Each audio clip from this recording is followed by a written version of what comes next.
Siapapun meninggal punya dosa, teman-teman sekalian, hati-hati. Sekecil apapun dosa itu sudah cukup mendatangkan siksa kubur. Walaupun belum tentu dia masuk ke dalam api neraka. Jadi jangan dianggap remeh.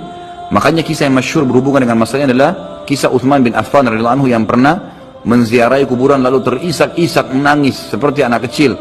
Lalu beberapa teman-temannya di zaman khilafah beliau berkata, "Wahai Amir Mu'minin, kenapa anda menangis melihat kuburan? Padahal Nabi SAW sudah menjamin buat anda surga. Dan anda ini siapa? Terkenal anak mantunya Nabi SAW, ya, dapat jaminan surga. Nabi sebutkan lisannya langsung, Utsman di surga, dijamin. Bagaimana bisa anda menangis seperti ini?" Jawaban Utsman radhiyallahu anhu sangat bijak. Orang yang beriman dan berilmu punya jawaban yang tepat. Dia mengatakan, Rasulullah SAW menjamin buat saya surga, tapi tidak menjamin saya selamat dari siksa kubur. Dari mana jaminan saya disiksa dulu di kubur? Nanti saya masuk surga, betul. Tapi di kubur disiksa dulu karena masih ada dosa. Maka pemahaman yang dia keluarkan oleh para ulama tentang tadi saya bilang, dosa itu sekecil apapun sudah cukup untuk membuat adanya siksaan, gitu kan? Itu karena pernyataan Utsman bin Affan yang menyebutkan statement tadi, gitu kan? Jadi kita harus memahami poin ini, teman-teman sekalian. Makanya jangan pernah tunda minta maaf sama orang. Jangan pernah tunda mengembalikan haknya orang lain. Jangan pernah menganggap remeh dosa-dosa kecil. Tidak boleh sama sekali. Karena kita akan lihat nanti salah satu penyebab azab kubur adalah tidak cebok pada saat kencing. Masalah kecil yang dianggap kecil oleh orang, gitu kan? Banyak orang anggap remeh.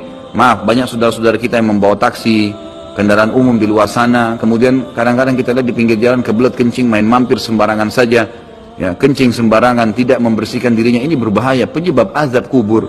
Kata ulama, kalau kencing saja itu sudah menjadi penyebab, bagaimana dengan buang air besar? Bagaimana dengan orang junub tidak mandi?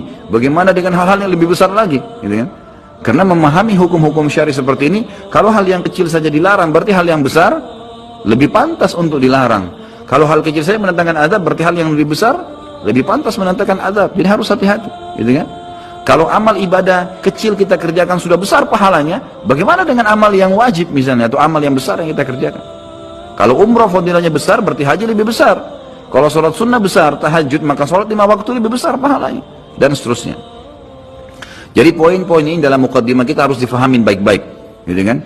Terutama yang terakhir saya ucapkan tadi, hati-hati teman-teman sekalian. Saya juga tahu diri saya pasti punya salah, tapi saya mengajak diri saya dan jemaah sekalian untuk beristighfar kepada Allah, bertaubat. Jangan tunda pengembalian haknya orang lain, meminta maaf kalau punya kesalahan. Jangan tunda-tunda, jangan bilang nanti Idul Fitri baru saya minta maaf. Nggak ada perintah dalam agama seperti itu. Sebelum pejamkan mata nanti malam minta maaf semua. Dan orang cerdas adalah orang yang tidak menyiapkan musuh pada hari kiamat. Hati-hati. Jangan siapkan musuh siapapun dia. Maka harus ini, ya, kembalikan semua hak-hak orang, minta maaf. Kalau pernah mengambil barang orang yang tidak jelas, kembalikan. Kalau tidak, sedekahkan sejumlah itu. Semua selesaikan. Jangan ada masalah. Ya, jangan pernah ada masalah. Jangan siapkan musuh. Imam Bukhari rahimahullah pernah berhenti berburu hanya karena meleset anak panahnya kena pagar tetangganya, gitu kan? Diajak teman-temannya, kita memanah yuk, berburu. Beliau senang berburu. Kemudian pada saat beliau lagi latihan panah, ternyata anak panahnya sempat mencul sedikit pagar kayu tetangganya. Lalu dia panggil gulamnya, gulam ini kayak pembantunya, sampaikan ke teman-teman saya kalau saya tidak jadi memanah, saya tidak jadi berburu, dan sampaikan kepada tetangga kalau Bukhari minta maaf. Muhammad namanya tentu, Muhammad minta maaf, gitu kan? Sampaikan dan siap mengganti pagar yang rusak itu. Begitu pembantunya Imam Bukhari datang ke tetangga tersebut lalu berkata, ya, Syekh Imam Bukhari menyampaikan maaf karena pagar Anda tercuil diperlihatkan. Lalu tetangganya tersenyum dan berkata, jangankan pagar saya, rumah saya semua buat Imam Bukhari. Saya tidak perhitungan dengan masalah itu. Waktu pembantunya Imam Bukhari kembali ke rumahnya, apa yang terjadi? Lihat orang soleh dan orang beriman, tahu dan yakin dengan adanya siksa dan azab kubur, tahu ada akhirat dan hisab. Maka apa yang terjadi? Imam Bukhari sujud syukur kepada Allah, kemudian bersedekah sekian ribu dirham, hanya karena tidak jadi ada musuh dari tetangga yang dia cuilkan pagarnya. Coba teman-teman, berapa banyak sendal yang antum injak? Hah? Berapa banyak air yang kepercik kena orang lain? Berapa banyak ini, berapa banyak itu?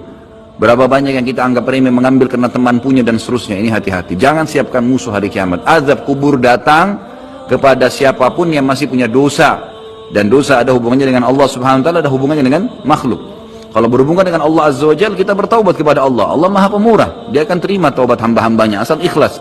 Tapi dengan makhluk nggak bisa, mencuri, menggunjing, memfitnah, ya, mengambil, memakan, ya, merusak namanya orang lain. Ini nggak boleh. Ini harus selain taubat kepada Allah, meminta maaf kepada orangnya. Nah, ini tidak boleh ditunda ini.